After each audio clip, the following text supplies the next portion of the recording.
ನಮಸ್ಕಾರ. ಮುಖ್ಯಾಂಶಗಳು.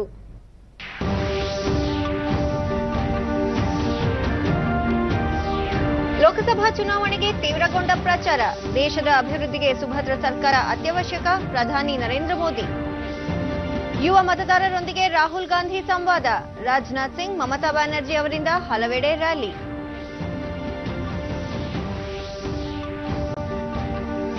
ಏಪ್ರಿಲ್ 23ರ ಮೂರನೇ ಹಂತದ ಚುನಾವಣೆಗೆ ನಾಮಪತ್ರ ಪರಿಶೀಲನೆ ಪೂರ್ಣ. ಇದೇ 8 ಉಮೇದುವಾರಿಕೆ ಹಿಂಪಡೆಯಲು ಕೊನೆಯ ದಿನ. ಮತ್ತು ಯಶವಂತಪುರ ಕೃಷಿ ಉತ್ಪನ್ನ ಮಾರುಕಟ್ಟೆ ವ್ಯಾಪ್ತಿಯಲ್ಲಿ ಬಹುಮಹಡಿ ಕಟ್ಟಡ ಕುಸಿತ, 2 ಸಾವು, 5 ರಕ್ಷಣೆ. ವಾರ್ತೆಗಳ ವಿವರ.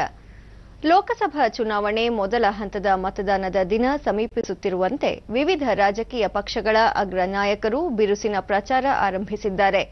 ಪ್ರಧಾನಿ ನರೇಂದ್ರ ಮೋದಿ ಉತ್ತರ ಪ್ರದೇಶದ ಅಮ್ರೋಹಾದಲ್ಲಿ ಚುನಾವಣಾ ರ್ಯಾಲಿ ಉದ್ದೇಶಿಸಿ ಮಾತನಾಡಿ, ತಮಗೆ ಅತ್ಯುನ್ನತ ನಾಗರಿಕ ಪ್ರಶಸ್ತಿ ಘೋಷಿಸಿರುವ ಸಂಯುಕ್ತ ಅರಬ್ ಒಕ್ಕೂಟ ಹಾಗೂ ಆ ದೇಶದ ಜನತೆಗೆ ಧನ್ಯವಾದ ಸಲ್ಲಿಸುವುದಾಗಿ ಹೇಳಿದರು. जाति में, संप्रदाय में, स्वार्थ के समीकरण में उलझाना चाहते हैं. मुझे इस बात का भी गर्व है कि इन 5 सालों में मैंने देश का सिर. ಈ ಪುರಸ್ಕಾರ ವ್ಯಕ್ತಿಗತವಾಗಿ ತಮಗೆ ನೀಡಿದ ಪ್ರಶಸ್ತಿಯಲ್ಲ, ಇದು ಭಾರತೀಯರಿಗೆ ನೀಡಿದ ಪ್ರಶಸ್ತಿ ಎಂದು ಪ್ರಧಾನಿ ಬಣ್ಣಿಸಿದರು. ಸುಭದ್ರ ಸರ್ಕಾರದಿಂದ ಮಾತ್ರ ದೇಶ ಅಭಿವೃದ್ಧಿಯೆಡೆಗೆ ಸಾಗುತ್ತದೆ. ದೇಶದ ಜನರ ಸುರಕ್ಷತೆಗೆ ಸಮರ್ಥ ಸರ್ಕಾರದ ಅವಶ್ಯಕತೆ ಇದೆ. ಈ ಅಂಶವನ್ನು ಮತದಾನದ ವೇಳೆ ಜನರು ಮನದಟ್ಟು ಮಾಡಿಕೊಂಡು ಮತ ಚಲಾಯಿಸಬೇಕು ಎಂದು ಮನವಿ ಮಾಡಿದರು. आपके इस प्रधान सेवक को संयुक्त अरब अमीरात में वहां का सर्वोच्च ತಮ್ಮ ಸರ್ಕಾರ ಕಳೆದ 5 ವರ್ಷಗಳಲ್ಲಿ ಭಾರತದ ಗೌರವವನ್ನು ಅಂತಾರಾಷ್ಟ್ರೀಯ ಮಟ್ಟದಲ್ಲಿ ಉನ್ನತ ಮಟ್ಟಕ್ಕೆ ಕೊಂಡೊಯ್ಯುವಲ್ಲಿ ಸಫಲತೆ ಕಂಡಿದೆ. ಸ್ವಲ್ಪ ಎಚ್ಚರ ತಪ್ಪಿದರೂ ಭಾರತ ಮರುಹೊಡೆತ ನೀಡಲಿದೆ ಎಂಬ ಭಯ, ಭೀತಿ ಭಯೋತ್ಪಾದಕ ಸಂಘಟನೆಗಳಿಗೆ ಬಂದಿದೆ ಎಂದು ಪ್ರಧಾನಿ ಹೇಳಿದರು. ನಂತರ ಪ್ರಧಾನಿ ಸಹರಾನ್ಪುರ ಹಾಗೂ ಡೆಹ್ರಾಡೂನ್ಗಳಲ್ಲೂ ಚುನಾವಣಾ ರ್ಯಾಲಿ ಉದ್ದೇಶಿಸಿ ಮಾತನಾಡಿದರು. आप मुझे बताइए, आतंकी हमले के बाद मुझे चुप हो जाना चाहिए था या उन पर प्रहार करना चाहिए था. ಕಾಂಗ್ರೆಸ್ ಅಧ್ಯಕ್ಷ ರಾಹುಲ್ ಗಾಂಧಿ ಪುಣೆಯಲ್ಲಿಂದು ಕಾಲೇಜು ವಿದ್ಯಾರ್ಥಿಗಳೊಂದಿಗೆ ಸಂವಾದ ನಡೆಸಿದರು. ಅವರು ಮಹಾರಾಷ್ಟ್ರದ ವಿದರ್ಭದ ಚಂದ್ರಾಪುರ್ ಹಾಗೂ ವಾದ್ರಾದಲ್ಲಿ ಚುನಾವಣಾ ರ್ಯಾಲಿ ನಡೆಸಲಿದ್ದಾರೆ. ಕಾಂಗ್ರೆಸ್ ಪ್ರಧಾನ ಕಾರ್ಯದರ್ಶಿ ಪ್ರಿಯಾಂಕಾ ಗಾಂಧಿ ವಾದ್ರಾ ಗಾಜಿಯಾಬಾದ್ನಲ್ಲಿ ರೋಡ್ ಶೋ ನಡೆಸಿ ಪಕ್ಷದ ಅಭ್ಯರ್ಥಿಯ ಪರವಾಗಿ ಮತಯಾಚಿಸಿದರು. गाजियाबाद में किया जा रहा है. गाजियाबाद दिल्ली से लगती हुई लोकसभा क्षेत्र है, जहां पे पहले चरण में लोकसभा के चुनाव होंगे और आने वाली 11 वोट करने की अपील की और उसी कोशिश को आगे बढ़ाते हुए एक बार फिर से वक्त गाजियाबाद का मेन शहर के बीच का ये अमेरिका का एक माना जाना. ಕೇಂದ್ರ ಗೃಹ ಸಚಿವ ಹಾಗೂ ಲಖನೌದ ಬಿಜೆಪಿ ಅಭ್ಯರ್ಥಿಯೂ ಆಗಿರುವ ರಾಜನಾಥ್ ಸಿಂಗ್ ಅವರು ಲಖನೌದಲ್ಲಿ ಚುನಾವಣಾ ಸಭೆ ಉದ್ದೇಶಿಸಿ ಮಾತನಾಡಿದರು. ಭಾರತದಲ್ಲಿ ಕಳೆದ 3 ವರ್ಷಗಳಲ್ಲಿ ಬಡವರ ಸಂಖ್ಯೆ ಕಡಿಮೆಯಾಗಿದೆ ಎಂಬ ಅಮೆರಿಕದ ಚಿಂತಕರ ಚಾವಡಿಯ ಸಮೀಕ್ಷೆಯನ್ನು ಉಲ್ಲೇಖಿಸಿದರು. लेकिन 3 वर्षों के अंदर जो सुविधाएं और जो व्यवस्थाएं सरकार के द्वारा मुहैया कराई गई हैं, उसके परिणाम स्वरूप 7.5 करोड़ लोग जो है भयंकर गरीबी के दुष्चक्र से बाहर हो गए हैं. अब गरीबों की संख्या केवल 5 करोड़ बची है. ತೃಣಮೂಲ ಕಾಂಗ್ರೆಸ್ ಅಧ್ಯಕ್ಷೆ ಮಮತಾ ಬ್ಯಾನರ್ಜಿ ಅಸ್ಸಾಂನ ದುಬ್ರಿಯಲ್ಲಿ ಪಕ್ಷದ ಚುನಾವಣಾ ರ್ಯಾಲಿಯಲ್ಲಿ ಪಾಲ್ಗೊಂಡಿದ್ದರು.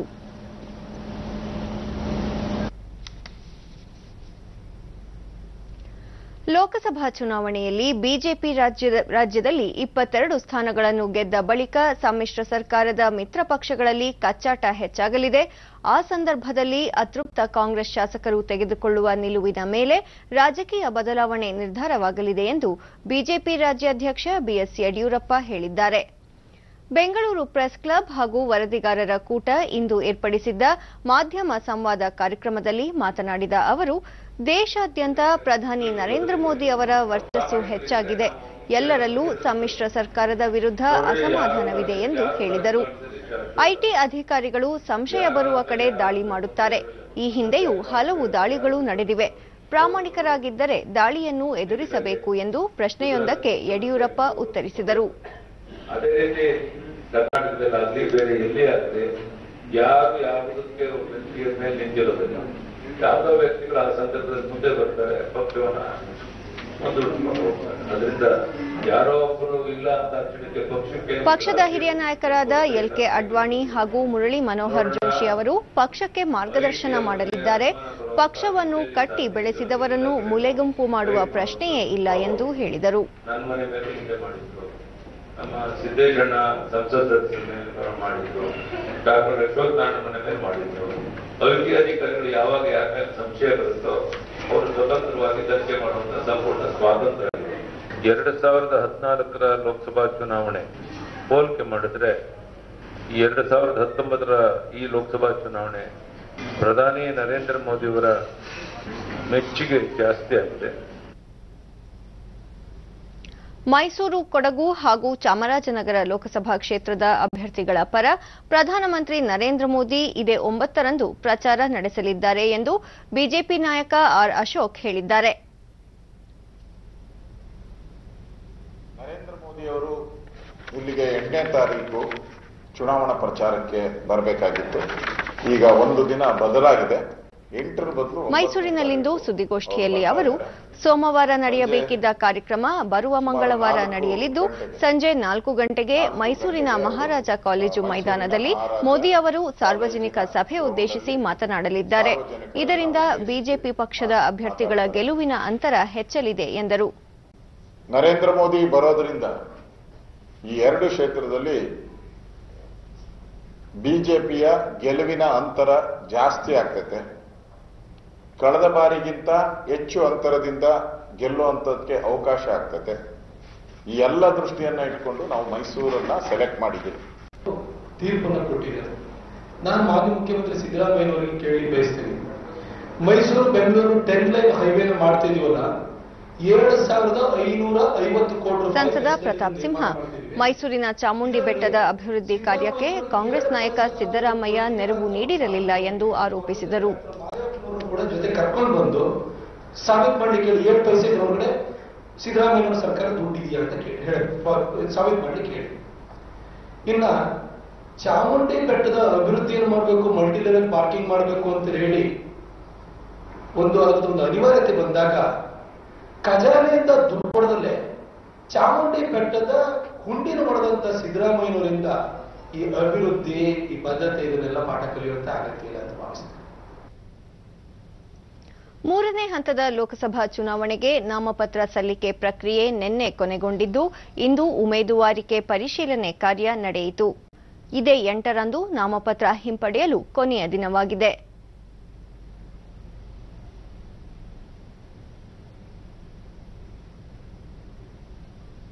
ಧಾರವಾಡ ಲೋಕಸಭಾ ಕ್ಷೇತ್ರಕ್ಕೆ ಸಲ್ಲಿಕೆಯಾಗಿದ್ದ ನಾಮಪತ್ರಗಳ ಪರಿಶೀಲನೆ ಇಂದು ಜಿಲ್ಲಾಧಿಕಾರಿ ಕಚೇರಿಯಲ್ಲಿ ನಡೆಯಿತು. 3 ನಾಮಪತ್ರಗಳು ತಿರಸ್ಕೃತವಾಗಿವೆ. ಉಳಿದಂತೆ 23 ಅಭ್ಯರ್ಥಿಗಳ ನಾಮಪತ್ರ ಕ್ರಮಬದ್ಧವಾಗಿವೆ ಎಂದು ಚುನಾವಣಾಧಿಕಾರಿ ತಿಳಿಸಿದ್ದಾರೆ. ರಾಯಚೂರು ಲೋಕಸಭಾ ಕ್ಷೇತ್ರಕ್ಕೆ ಸಲ್ಲಿಸಿದ ನಾಮಪತ್ರಗಳಲ್ಲಿ 5 ಕ್ರಮಬದ್ಧವಾಗಿದ್ದು ಅಫಿಡವಿಟ್ ಸರಿಯಾಗಿ ಭರ್ತಿ ಮಾಡದ ಕಾರಣ 2 ನಾಮಪತ್ರಗಳು ತಿರಸ್ಕೃತಗೊಂಡಿವೆ. ಬಳ್ಳಾರಿ ಲೋಕಸಭಾ ಕ್ಷೇತ್ರಕ್ಕೆ ಸಲ್ಲಿಸಲಾಗಿದ್ದ ನಾಮಪತ್ರಗಳಲ್ಲಿ 12 ಕ್ರಮಬದ್ಧವಾಗಿದ್ದು 2 ಅಭ್ಯರ್ಥಿಗಳ ಉಮೇದುವಾರಿಕೆ ತಿರಸ್ಕೃತಗೊಂಡಿದೆ.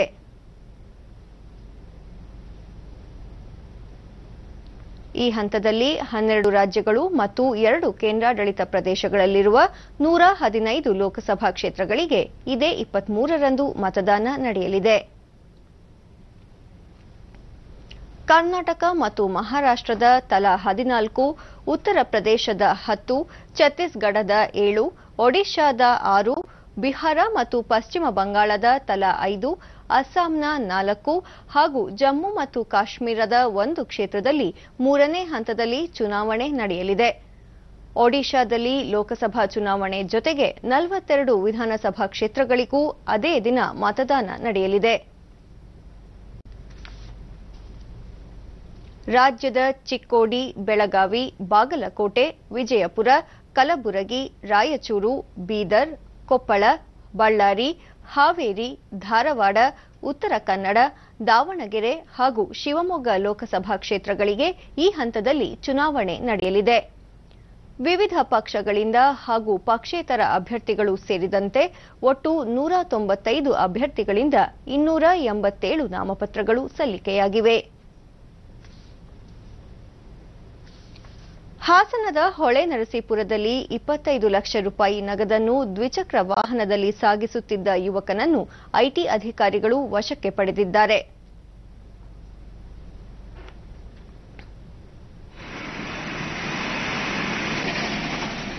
ಮೈಸೂರಿನಿಂದ ಹೊಳೆನರಸೀಪುರದತ್ತ ಬರುತ್ತಿದ್ದ ಸಂದರ್ಭದಲ್ಲಿ ಆದಾಯ ತೆರಿಗೆ ಇಲಾಖೆ ಅಧಿಕಾರಿಗಳು ತಪಾಸಣೆ ನಡೆಸಿ ನಗದು ಹಾಗೂ ದ್ವಿಚಕ್ರ ವಾಹನ ವಶಪಡಿಸಿಕೊಂಡಿದ್ದಾರೆ. ಹೊಳೆನರಸೀಪುರದ ಗ್ರಾಮಾಂತರ ಪೊಲೀಸ್ ಠಾಣೆಯಲ್ಲಿ ಆತನನ್ನು ವಿಚಾರಣೆಗೆ ಒಳಪಡಿಸಲಾಗಿದೆ.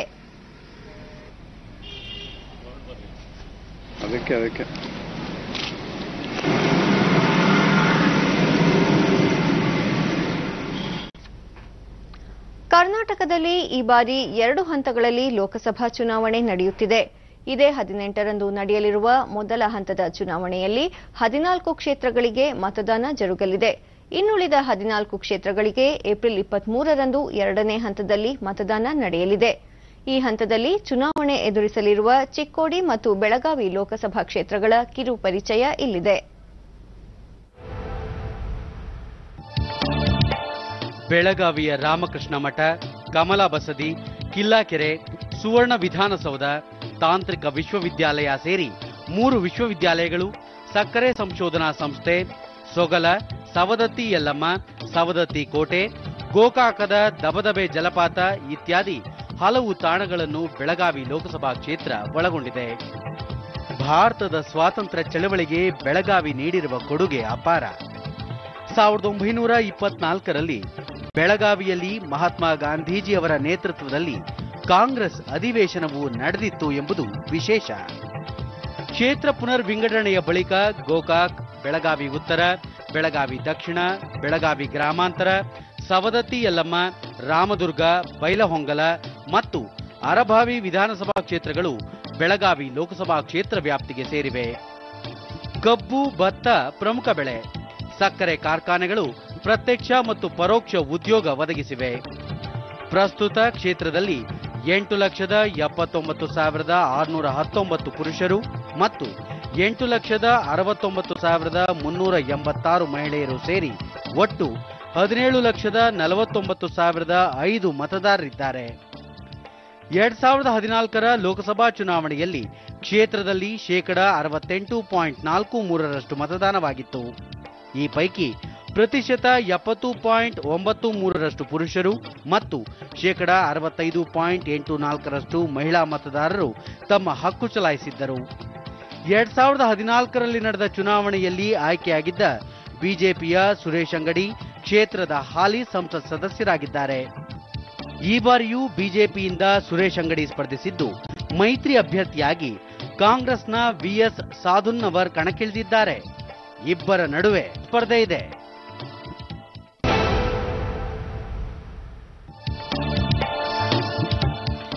ಎರಡು 2008ರ ಕ್ಷೇತ್ರ ಪುನರ್ವಿಂಗಡಣೆಯವರೆಗೆ ಪರಿಶಿಷ್ಟ ಜಾತಿಗೆ ಮೀಸಲಾಗಿದ್ದ ಚಿಕ್ಕೋಡಿ ಲೋಕಸಭಾ ಕ್ಷೇತ್ರ ಈಗ ಸಾಮಾನ್ಯ ಕ್ಷೇತ್ರವಾಗಿದೆ. ಕುಸ್ತಿಗೆ ಖ್ಯಾತವಾದ ಚಿಕ್ಕೋಡಿ ವಿಳ್ಯೆದೆಲೆಗೋರಾಗಿದೆ. ಈ ಕ್ಷೇತ್ರದ ಪ್ರಮುಖ ಬೆಳೆ ಕಬ್ಬು. ಹೀಗಾಗಿಯೇ ಕ್ಷೇತ್ರ ವ್ಯಾಪ್ತಿಯಲ್ಲಿ ಹಲವು ಸಕ್ಕರೆ ಕಾರ್ಖಾನೆಗಳು ಸಹ ವಿದ್ಯುತ್ ಉತ್ಪಾದನಾ ಘಟಕಗಳಿವೆ. ಕೃಷ್ಣ, ವೇದಗಂಗಾ, ದೂದ್ಗಂಗಾ ಪ್ರಮುಖ ನದಿಗಳು. ಕ್ಷೇತ್ರ ಪುನರ್ವಿಂಗಡಣೆಯ ಬಳಿಕ ರಾಯಭಾಗ, ಹುಕ್ಕೇರಿ, ಅಥಣಿ, ಕಾಗವಾಡ, ಚಿಕ್ಕೋಡಿ, ಸದಲಗ, ನಿಪ್ಪಾಣಿ, ಕುಡಚಿ ಮತ್ತು ಯಮಕನಮರಡಿ ವಿಧಾನಸಭಾ ಕ್ಷೇತ್ರಗಳು ಈ ಲೋಕಸಭಾ ಕ್ಷೇತ್ರ ವ್ಯಾಪ್ತಿಗೆ ಸೇರಿವೆ. 6 ಬಾರಿ ಈ ಕ್ಷೇತ್ರವನ್ನು ಕಾಂಗ್ರೆಸ್ನ ಬಿ ಶಂಕರಾನಂದ ಲೋಕಸಭೆಯಲ್ಲಿ ಪ್ರತಿನಿಧಿಸಿದ್ದರು. ಪ್ರಸ್ತುತ ಕ್ಷೇತ್ರದಲ್ಲಿ 8,06,052 ಪುರುಷರು ಮತ್ತು 7,73,257 ಮಹಿಳೆಯರು ಸೇರಿ ಒಟ್ಟು 15,79,309 ಮತದಾರರಿದ್ದಾರೆ. 2014ರ ಲೋಕಸಭಾ ಚುನಾವಣೆಯಲ್ಲಿ ಕ್ಷೇತ್ರದಲ್ಲಿ 74.58% ಮತದಾನವಾಗಿತ್ತು. ಈ ಪೈಕಿ ಪ್ರತಿಶತ 76.12% ಪುರುಷರು ಮತ್ತು 72.95% ಮಹಿಳಾ ಮತದಾರರು ತಮ್ಮ ಹಕ್ಕು ಚಲಾಯಿಸಿದ್ದರು. 2014ರಲ್ಲಿ ನಡೆದ ಚುನಾವಣೆಯಲ್ಲಿ ಜಯ ಸಾಧಿಸಿದ ಕಾಂಗ್ರೆಸ್ನ ಪ್ರಕಾಶ್ ಹುಕ್ಕೇರಿ ಕ್ಷೇತ್ರದ ಹಾಲಿ ಸಂಸತ್ ಸದಸ್ಯರಾಗಿದ್ದಾರೆ. ಕಾಂಗ್ರೆಸ್ ಜೆಡಿಎಸ್ ಮೈತ್ರಿ ಅಭ್ಯರ್ಥಿಯಾದ ಪ್ರಕಾಶ್ ಹುಕ್ಕೇರಿ ಮತ್ತು ಬಿಜೆಪಿಯ ಅಣ್ಣಾ ಸಾಹೇಬ್ ಜೊಲ್ಲೆ ನಡುವೆ ತೀವ್ರ ಸ್ಪರ್ಧೆ ಇದೆ.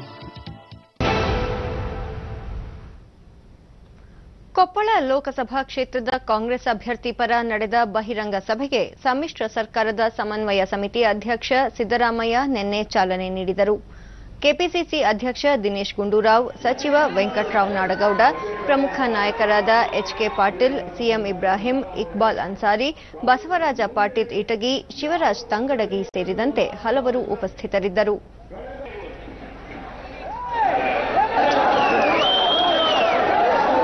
ಕರ್ನಾಟಕದಲ್ಲಿ 2 ವರ್ಷ ಭೀಕರವಾದಂತಹ ಬರಗಾಲ ಇದೆ.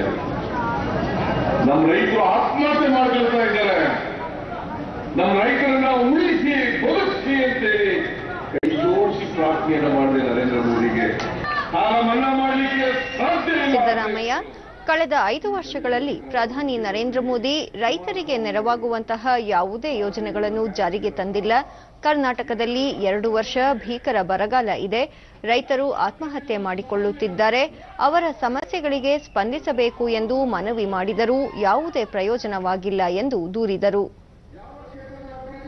ದಿನೇಶ್ ಗುಂಡೂರಾವ್, ಬಿಜೆಪಿಯ ಯಾವ ನಾಯಕರು ಕೂಡ ತಮ್ಮ ಭಾಷಣಗಳಲ್ಲಿ ತಮ್ಮ ಸಾಧನೆಗಳ ಬಗ್ಗೆ ಹೇಳಿಕೊಳ್ಳುತ್ತಿಲ್ಲ. ಪ್ರಧಾನಿ ನರೇಂದ್ರ ಮೋದಿ ಗಂಗಾವತಿಗೆ ಆಗಮಿಸಿದಾಗ ಎಷ್ಟು ಉದ್ಯೋಗ ಸೃಷ್ಟಿ ಮಾಡಿದ್ದೀರಿ ಎಂಬುದಾಗಿ ಜನತೆ ಪ್ರಶ್ನಿಸಬೇಕು ಎಂದರು. ನಾವು ನಮ್ಮ ಈ ಕ್ಷೇತ್ರದ ಜನರಿಗೆ, ಕರ್ನಾಟಕ ರಾಜ್ಯದ ಜನತೆ ಹೇಳಬೇಕು, ನಿಮ್ಮ 5 ವರ್ಷ ಕಾಲದಲ್ಲಿ ಎಷ್ಟು ಯುವಕರಿಗೆ ಉದ್ಯೋಗವನ್ನು ನೀವು ಕೊಡ್ತಕ್ಕಂಥದ್ದಕ್ಕೆ ಸಾಧ್ಯ ಆಯಿತು, ಆ ಮಾಹಿತಿಯನ್ನು ನಾವು ನೀಡಬೇಕು. ಆದಾಯ ತೆರಿಗೆ ಇಲಾಖೆ ಕಾನೂನು ಚೌಕಟ್ಟಿನಲ್ಲಿ ಕೆಲಸ ಮಾಡುತ್ತಿದ್ದು ರಾಜಕೀಯ ಹಿನ್ನೆಲೆಯಲ್ಲಿ ದಾಳಿ ನಡೆಸಲಾಗುತ್ತಿದೆ ಎನ್ನುವ ಆರೋಪದಲ್ಲಿ ಯಾವುದೇ ಹುರುಳಿಲ್ಲ ಎಂದು ಬಿಜೆಪಿ ಹಿರಿಯ ಮುಖಂಡ ಮಾಜಿ ಮುಖ್ಯಮಂತ್ರಿ ಎಸ್ಎಂ ಕೃಷ್ಣ ಹಾಸನದಲ್ಲಿಂದು ಪ್ರತಿಕ್ರಿಯಿಸಿದ್ದಾರೆ. ಮತ್ತೆ ನರೇಂದ್ರ ಮೋದಿಯವರ ಪ್ರಧಾನಮಂತ್ರಿಯಾಗಿ ಮುಂದುವರಿಯುವ ಬಗ್ಗೆ ಅತ್ಯಂತ ಪೂರಕವಾದಂಥ ವಾತಾವರಣ ಕಂಡು ಬರ್ತಾ ಇದೆ. ಭಾರತೀಯ ಜನತಾ ಪಾರ್ಟಿಯ ಸದಸ್ಯರುಗಳಲ್ಲಿ ಬಹಳ ದೊಡ್ಡ ಪ್ರಮಾಣದ ಆತ್ಮವಿಶ್ವಾಸ. ನರೇಂದ್ರ ಮೋದಿ ಅವರು ಮತ್ತೊಮ್ಮೆ ಪ್ರಧಾನಿಯಾಗಿ ಮುಂದುವರಿಯಲು ಅತ್ಯಂತ ಪೂರಕವಾದ ವಾತಾವರಣ ನಿರ್ಮಾಣವಾಗಿದೆ. ಈ ಬಾರಿಯ ಚುನಾವಣೆಯಲ್ಲಿ ಮೈತ್ರಿ ಪಕ್ಷಗಳಿಗೆ ಜನತೆ ತಕ್ಕ ಉತ್ತರ ನೀಡಲಿದ್ದಾರೆ. ಮಂಡ್ಯದಲ್ಲಿ ಪಕ್ಷೇತರ ಅಭ್ಯರ್ಥಿ ಪರವೂ ಪ್ರಚಾರ ನಡೆಸುವುದಾಗಿ ಅವರು ತಿಳಿಸಿದರು. ಅಲ್ಲಿ ಬಿಜೆಪಿ ಅಭ್ಯರ್ಥಿಯನ್ನು ನಾವು ನಿಲ್ಲಿಸಿಲ್ಲ. ಲೋಕಸಭಾ ಚುನಾವಣೆಯ ಸೀಟು ಹಂಚಿಕೆಯಲ್ಲಿ ಬಿಜೆಪಿ ಸಾಮಾಜಿಕ ನ್ಯಾಯ ಪಾಲಿಸಿಲ್ಲ. 50%ಕ್ಕಿಂತಲೂ ಹೆಚ್ಚು ಇರುವ ಹಿಂದುಳಿದ ವರ್ಗದ ಒಬ್ಬ ನಾಯಕನಿಗೂ ಟಿಕೆಟ್ ನೀಡದೆ ಅನ್ಯಾಯ ಮಾಡಿದೆ ಎಂದು ಕೆಪಿಸಿಸಿ ಹಿಂದುಳಿದ ವರ್ಗಗಳ ವಿಭಾಗದ ಅಧ್ಯಕ್ಷ ಎಂಡಿ ಲಕ್ಷ್ಮೀನಾರಾಯಣ್ ಬೆಂಗಳೂರಿನಲ್ಲಿಂದು ಆರೋಪಿಸಿದ್ದಾರೆ. ನಂಬಿಕೆ ದ್ರೋಹ. ಕರ್ನಾಟಕ ರಾಜ್ಯದಲ್ಲೇ 50 ಭಾಗಕ್ಕಿಂತ ಹೆಚ್ಚಾಗಿರ್ತಕ್ಕಂಥ ಹಿಂದುಳಿದ ವರ್ಗದವರಿಗೆ ರಾಜ್ಯದ 28 ಕ್ಷೇತ್ರಗಳ ಪೈಕಿ ಕಾಂಗ್ರೆಸ್ ಮತ್ತು ಜೆಡಿಎಸ್ ಮೈತ್ರಿಕೂಟ 8 ಕ್ಷೇತ್ರಗಳಲ್ಲಿ ಹಿಂದುಳಿದ ವರ್ಗದ ಅಭ್ಯರ್ಥಿಗಳಿಗೆ ಟಿಕೆಟ್ ನೀಡಿದೆ. ಆದರೆ ಬಿಜೆಪಿ ಒಬ್ಬ ಅಭ್ಯರ್ಥಿಗೂ ಟಿಕೆಟ್ ನೀಡಿಲ್ಲ. ಕೇವಲ ಭಾಷಣಗಳಲ್ಲಿ ಮಾತ್ರ ಬಿಜೆಪಿ ನಾಯಕರು ಸಾಮಾಜಿಕ ನ್ಯಾಯದ ಬಗ್ಗೆ ಮಾತನಾಡುತ್ತಾರೆ.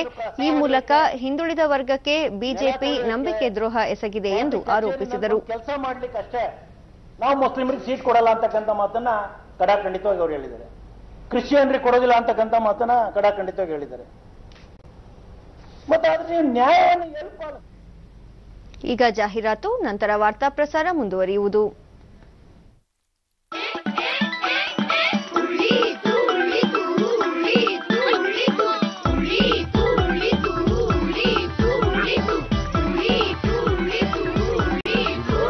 ಅರೆ ಏನು ಅವ್ರೆ, ಹಳ್ಳಿಗಳಲ್ಲಿ ಬಾಗಿಲು ಬಂದ್ ಶುರು ಬಿಟ್ಟ ನಂತರ ಯಾರ್ಯಾರ್ದೋ ಎಷ್ಟೆಷ್ಟೋ ದುಡ್ಡು ಉಳಿತು ಅಲ್ವಾ? ಅದು ಹೇಗೆ ಅಕ್ಕ ಅವ್ರೆ, ಇವ್ರಿಗೆ ಹೇಳಿ ಹೇಗೆ ಅಂತ.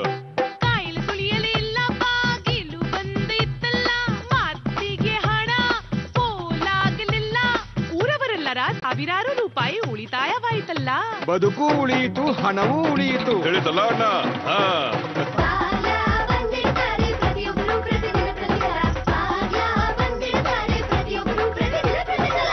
ಭಾರತದ ಮನೆ ಮನೆಗಳಲ್ಲಿ ಶೌಚಾಲಯ ತೆರೆದಿದೆ. ಈಗ ತೆರೆದ ಜಾಗಕ್ಕೆ ಹೋಗೋದು ಬಂದ್ ಮಾಡಿ, ಬಾಗಿಲು ಬಂದ್. ನೆನಪಿರಲಿ, ಶೌಚಾಲಯದ ಬಳಕೆ, ನೋಡಿಕೊಳ್ಳುವಿಕೆ ಪ್ರತಿಯೊಬ್ಬರು, ಪ್ರತಿದಿನ, ಪ್ರತಿ ಸಲ. ಸಮಾಜವಾದಿ ಪಕ್ಷ ಇಂದು ತನ್ನ ಚುನಾವಣಾ ಪ್ರಣಾಳಿಕೆ ಬಿಡುಗಡೆಗೊಳಿಸಿದ್ದು, ಸಾಮಾಜಿಕ ನ್ಯಾಯದ ಮೂಲಕ ಮಹಾ ಪರಿವರ್ತನೆಗೆ ಕರೆ ನೀಡಿದೆ. ಲಖನೌದಲ್ಲಿ ಪಕ್ಷದ ಚುನಾವಣಾ ಪ್ರಣಾಳಿಕೆ ಬಿಡುಗಡೆ ಮಾಡಿದ ಸಮಾಜವಾದಿ ಪಕ್ಷದ ಅಧ್ಯಕ್ಷ ಅಖಿಲೇಶ್ ಯಾದವ್, ಕೃಷಿ ಸಾಲವನ್ನು ಸಂಪೂರ್ಣವಾಗಿ ಮನ್ನಾ ಮಾಡಿದಾಗ ಮಾತ್ರ ರೈತರು ಸಂತೋಷ ಪಡುತ್ತಾರೆ ಎಂದರು. अमीर को अमीर बनाया, गरीब और गरीब होता चला गया. जो खाई है वो बड़ी है, कम नहीं हुई है. और अगर हम खुशहाली चाहते हैं, अगर अर्थव्यवस्था ಪಕ್ಷ ಮಹಿಳಾ ಸಬಲೀಕರಣ ಹಾಗೂ ಲಿಂಗ ತಾರತಮ್ಯ ನಿವಾರಣೆಯ ಭರವಸೆಯನ್ನು ನೀಡಿದೆ. ಬಿಜೆಪಿ ಸರಕು ಮತ್ತು ಸೇವಾ ತೆರಿಗೆ ಜಿಎಸ್ಟಿ ಮೂಲಕ ಶ್ರೀಮಂತರನ್ನು ಮತ್ತಷ್ಟು ಶ್ರೀಮಂತರನ್ನಾಗಿ, ಬಡವರನ್ನು ಮತ್ತಷ್ಟು ಬಡವರನ್ನಾಗಿ ಮಾಡುತ್ತಿದೆ.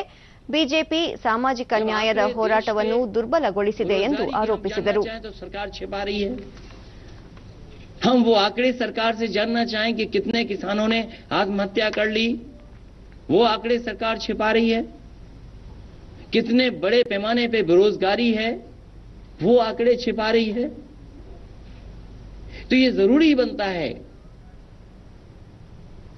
ಕಾಶ್ಮೀರದಿಂದ ಹೊರಗೆ ನೆಲೆಸಿರುವ ಕಾಶ್ಮೀರಿಗಳಿಗೆ ಲೋಕಸಭಾ ಚುನಾವಣೆಯಲ್ಲಿ ಅದೇ ಸ್ಥಳದಿಂದ ಮತದಾನ ಮಾಡುವ ಸೌಲಭ್ಯವನ್ನು ಚುನಾವಣಾ ಆಯೋಗ ಕಲ್ಪಿಸಿದೆ.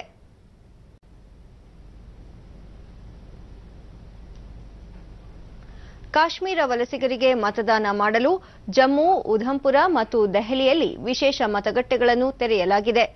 ಅಲ್ಲಿ ಅವರು ಮತದಾನದ ದಿನ ವಿದ್ಯುನ್ಮಾನ ಮತಯಂತ್ರದ ಮೂಲಕ ಮತ ಚಲಾಯಿಸಬಹುದು. ಮಾತ್ರವಲ್ಲ, ಇತರ ಪ್ರದೇಶಗಳಲ್ಲೂ ವಾಸಿಸುವ ಕಾಶ್ಮೀರಿಗಳು ಅಂಚೆ ಮತದಾನದ ಮೂಲಕ ತಮ್ಮ ಹಕ್ಕನ್ನು ಚಲಾಯಿಸಲು ಆಯೋಗ ಅವಕಾಶ ಕಲ್ಪಿಸಿದೆ. ದಕ್ಷಿಣ ಕನ್ನಡ ಜಿಲ್ಲಾ ಸ್ವೀಪ್ ಸಮಿತಿ ವತಿಯಿಂದ ಮಂಗಳೂರಿನ ಖಾಸಗಿ ಕಾನೂನು ಕಾಲೇಜಿನಲ್ಲಿ ವಿದ್ಯಾರ್ಥಿಗಳಿಗೆ ಮತದಾನದ ಕುರಿತು ಅರಿವು ಮೂಡಿಸುವ ನಿಟ್ಟಿನಲ್ಲಿ ರಂಗೋಲಿ ಹಾಗೂ ವರ್ಣಚಿತ್ರ ಸ್ಪರ್ಧೆಯನ್ನು ಆಯೋಜಿಸಲಾಗಿತ್ತು.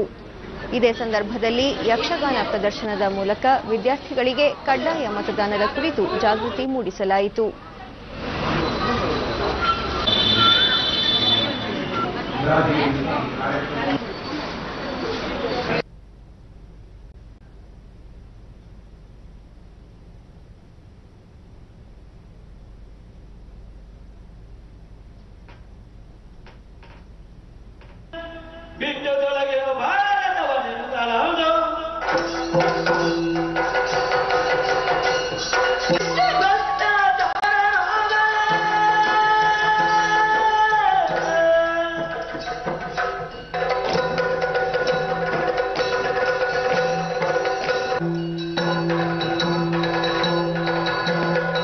ಇವರು ಬೇರೆ ಬೇರೆ ರೀತಿಯಲ್ಲಿ ಗ್ರಾಮೀಣ ಕಾಲೇಜಿನ ಮುಖ್ಯಸ್ಥೆ ವಿಜಯಲಕ್ಷ್ಮಿ ನಾಯಕ್ ವಿಶೇಷವಾಗಿ ಕಾಲೇಜು ಮತ್ತು ಗ್ರಾಮೀಣ ಪ್ರದೇಶಗಳಲ್ಲಿ ಮತದಾನ ಶ್ರೇಷ್ಠತೆ ಕುರಿತು ಜಾಗೃತಿ ಮೂಡಿಸುವುದರಿಂದ ಹೆಚ್ಚಿನ ಜನರು ಮತದಾನ ಮಾಡಲು ಮುಂದಾಗುತ್ತಾರೆ ಎಂದರು.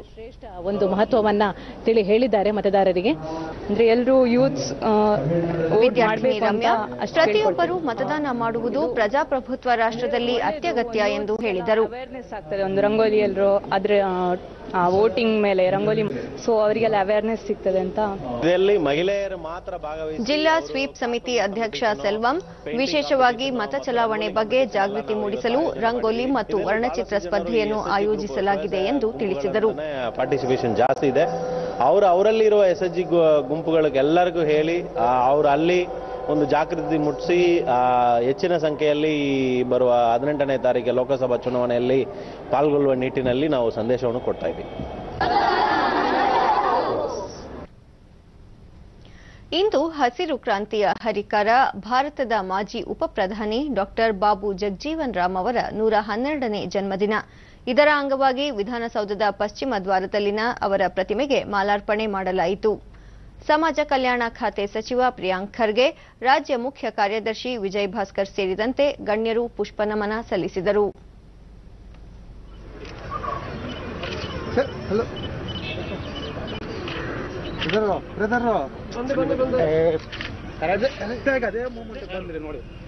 ಸಂತೋಷನಾ ಹೇಳಿ ಅಂತ ಹೇಳ್ತಾ ಇದ್ದೀನಿ ನಾನು ಕರೆಕ್ಟಾಗಿ ಒಂದು ಕೆಲಸ ಮಾಡಿ ಹೋಗ್ಕೊಂಡ್ರೆ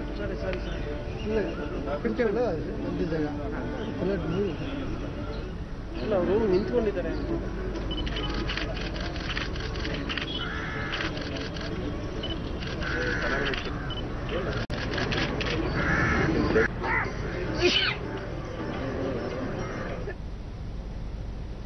ಬೆಂಗಳೂರಿನ ಯಶವಂತಪುರ ಕೃಷಿ ಉತ್ಪನ್ನ ಮಾರುಕಟ್ಟೆ ವ್ಯಾಪ್ತಿಯಲ್ಲಿ ನಿರ್ಮಾಣ ಹಂತದ ಕಾರ್ ಪಾರ್ಕಿಂಗ್ನ ಬಹುಮಹಡಿ ಕಟ್ಟಡದ ಒಂದು ಭಾಗ ಇಂದು ಮುಂಜಾನೆ ಕುಸಿದ ಪರಿಣಾಮ ಕನಿಷ್ಠ 2 ಮೃತಪಟ್ಟು ಹಲವರು ಗಾಯಗೊಂಡಿದ್ದಾರೆ. ಗಾಯಾಳುಗಳನ್ನು ವಿಕ್ಟೋರಿಯಾ ಆಸ್ಪತ್ರೆಗೆ ದಾಖಲಿಸಲಾಗಿದೆ. ಅವಶೇಷಗಳಡಿ ಸಿಲುಕಿದ್ದ ಹಲವರನ್ನು ರಕ್ಷಿಸಲಾಗಿದೆ. ಕಟ್ಟಡದಲ್ಲಿ ಕಾಂಕ್ರೀಟ್ ಕೆಲಸ ನಡೆಯುತ್ತಿದ್ದಾಗ ಈ ಅವಘಡ ಸಂಭವಿಸಿದೆ. ಸ್ಥಳಕ್ಕೆ ಭೇಟಿ ನೀಡಿದ್ದ ಶಾಸಕ ಕೆ ಗೋಪಾಲಯ್ಯ, ಗಾಯಾಳುಗಳಿಗೆ ತಗಲುವ ಚಿಕಿತ್ಸಾ ವೆಚ್ಚವನ್ನು ಎಪಿಎಂಸಿ ವತಿಯಿಂದ ಭರಿಸಲಾಗುವುದು. ಮುಖ್ಯಮಂತ್ರಿ ಎಚ್ಡಿ ಕುಮಾರಸ್ವಾಮಿ, ಉಪಮುಖ್ಯಮಂತ್ರಿ ಡಾ ಜಿ ಪರಮೇಶ್ವರ್ ಅವರೊಂದಿಗೆ ಚರ್ಚಿಸಿ ತಪ್ಪಿತಸ್ಥರ ವಿರುದ್ಧ ಕ್ರಮ ಕೈಗೊಳ್ಳಲಾಗುವುದು ಎಂದು ಹೇಳಿದರು. ಏಟಾಗಿದೆ, ಅದರಲ್ಲಿ ಒಂದು 10 ಜನ ಸ್ಥಿತಿಯನ್ನು ಪರವಾಗಿಲ್ಲ, ಇನ್ನಿಬ್ಬರು ಸ್ಥಿತಿನೂ ಗಂಭೀರವಾಗಿದೆ. ಇಲ್ಲಿ ಯಾರಿಗೆ ಇದಕ್ಕೆ ಸಂಬಂಧಪಟ್ಟ ಅಧಿಕಾರಿಗಳಿದ್ದಾರೆ ಮತ್ತು ಕಾಂಟ್ರಾಕ್ಟ್ಗೆ ಸಂಬಂಧಪಟ್ಟವರಿದ್ದಾರೆ, ಅವ್ರ ಮೇಲೆ ಸೂಕ್ತವಾದ ಕ್ರಮ ತಗಬೇಕು ಅಂತಕ್ಕಂಥದ್ದು ಒತ್ತಾಯಿಸ್ತೀವಿ. ಸರ್ಕಾರದಿಂದ ಬೇರೆ ಬೇರೆ ಸಂದರ್ಭದಲ್ಲಿ ಏನು ಅವ್ರಿಗೆ ಸಹಾಯವನ್ನು ಮಾಡಿದ್ದೇವೆ ಅದೇ ರೀತಿ ಈ ಕುಟುಂಬಕ್ಕೂ ಸಹಾಯವನ್ನು ಮಾಡಬೇಕು. ಅದು ಎಪಿಎಂಸಿ ಮುಖ್ಯನೇ ಮಾಡಬೇಕು ಅಂತಕ್ಕಂಥದ್ದು ಮಾತಾಡಿದ್ದೀನಿ, ಮಾಡಿಸ್ತೀನಿ. ಕುಟುಂಬ ಕ್ಯೂರಿಂಗ್ ಸರಿಯಾಗಿ ಮಾಡ್ತಾ ಇಲ್ಲ. ಆಮೇಲೆ ಕ್ವಾಲಿಟಿ ಯಾವುದೇ ರೀತಿಯ ಒಂದು 86-87 ಕೋಟಿ ಕೊಟ್ಟಿರುವಂಥ ಪ್ರಾಜೆಕ್ಟಿಗೆ ಅದಕ್ಕೆ ತಕ್ಕಂಥ ಒಬ್ಬ ಕ್ಲಾಸ್ 1 ಕಾಂಟ್ರಾಕ್ಟರ್ ನೇಮಿಸಿಲ್ಲ ಅಂತ ನಾವು ಮೊದಲೇ ಮೌಖಿಕವಾಗಿ ಹೇಳಿದ್ದೀವಿ, ಸಂಘಟನೆ ಲೆಟರ್ ಕೊಟ್ಟಿದ್ದೀವಿ. ಈ ಥರ ಇದೆ. ಇನ್ನೂರು ಇದೆ. ಇವಾಗ ಅನಾಹುತ ಆಗಿರೋಂಥ ಅನಾಹುತದಿಂದ ಎಷ್ಟು ಜನಕ್ಕೆ ಅನ್ಯಾಯ ಆಗಿದೆ. ನಮಗೆ ಇದರ ಅವಶ್ಯಕತೆ ನಮಗೆ ಇರಲಿಲ್ಲ. ನಾವು 35 ವರ್ಷದಿಂದ ಈ ಯಾರ್ಡಲ್ಲಿ ವ್ಯಾಪಾರ ಮಾಡ್ಕೊಂಡು ಬರ್ತಾ ಇದ್ದೀವಿ. ಎಲ್ಲ ನಮ್ಮ ಗಾಡಿ ಪಾರ್ಕಿಂಗ್ ಮಾಡೋಕ್ಕೆ ಎಲ್ಲ ಇದೆ.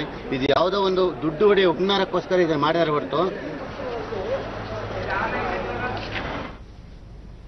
ಈರುಳ್ಳಿ ಆಲೂಗಡ್ಡೆ ವರ್ತಕರ ಸಂಘದ ಅಧ್ಯಕ್ಷ ಲೋಕೇಶ್, ಸುಮಾರು 86ರಿಂದ 87 ಕೋಟಿ ರೂಪಾಯಿ ವೆಚ್ಚದಲ್ಲಿ ನಿರ್ಮಾಣಗೊಳ್ಳುತ್ತಿರುವ ಕಟ್ಟಡದ ಕಳಪೆ ಕಾಮಗಾರಿಯೇ ಈ ದುರಂತಕ್ಕೆ ಕಾರಣ ಎಂದು ಆರೋಪಿಸಿದರು. ಇನ್ನು ಹವಾವರ್ತಮಾನ. ರಾಜ್ಯದ ಉತ್ತರ ಮತ್ತು ದಕ್ಷಿಣ ಒಳನಾಡಿನ ಕೆಲವೆಡೆ ಮಳೆಯಾಗಿದೆ. ಕರಾವಳಿಯಲ್ಲಿ ಒಣಹವೆ ಮುಂದುವರೆದಿದೆ. ಜಮಖಂಡಿಯಲ್ಲಿ ಅತಿ ಹೆಚ್ಚು 5 ಸೆಂಟಿಮೀಟರ್, ವಿಜಯಪುರದಲ್ಲಿ 3, ಆಲಮಟ್ಟಿಯಲ್ಲಿ 2, ಬಾದಾಮಿ, ಹುಮ್ನಾಬಾದ್, ಆಗುಂಬೆ, ಹೊಸಪೇಟೆಗಳಲ್ಲಿ ತಲಾ 1 ಸೆಂಟಿಮೀಟರ್ ಮಳೆಯಾಗಿದೆ. ಕಲಬುರಗಿಯಲ್ಲಿ ಗರಿಷ್ಠ 41.4 ಡಿಗ್ರಿ ಸೆಲ್ಸಿಯಸ್ ತಾಪಮಾನ ದಾಖಲಾಗಿದೆ. ಮುನ್ಸೂಚನೆಯಂತೆ ಮುಂದಿನ 24 ಗಂಟೆಗಳಲ್ಲಿ ರಾಜ್ಯದ ಹಲವೆಡೆ ಚದುರಿದಂತೆ ಮಳೆ ಬೀಳುವ ನಿರೀಕ್ಷೆ. ಬೆಂಗಳೂರು ಹಾಗೂ ಸುತ್ತಮುತ್ತ ಶುಭ್ರ ಆಕಾಶ, ಗರಿಷ್ಠ 35, ಕನಿಷ್ಠ 22 ಡಿಗ್ರಿ ಸೆಲ್ಸಿಯಸ್ ತಾಪಮಾನ ದಾಖಲು ಸಾಧ್ಯತೆ. ಕೊನೆಯಲ್ಲಿ ಮತ್ತೊಮ್ಮೆ ಮುಖ್ಯಾಂಶಗಳು. ಲೋಕಸಭಾ ಚುನಾವಣೆಗೆ ತೀವ್ರಗೊಂಡ ಪ್ರಚಾರ, ದೇಶದ ಅಭಿವೃದ್ಧಿಗೆ ಸುಭದ್ರ ಸರ್ಕಾರ ಅತ್ಯವಶ್ಯಕ, ಪ್ರಧಾನಿ ನರೇಂದ್ರ ಮೋದಿ. ಯುವ ಮತದಾರರೊಂದಿಗೆ ರಾಹುಲ್ ಗಾಂಧಿ ಸಂವಾದ, ರಾಜನಾಥ್ ಸಿಂಗ್, ಮಮತಾ ಬ್ಯಾನರ್ಜಿ ಅವರಿಂದ ಹಲವೆಡೆ ರ್ಯಾಲಿ.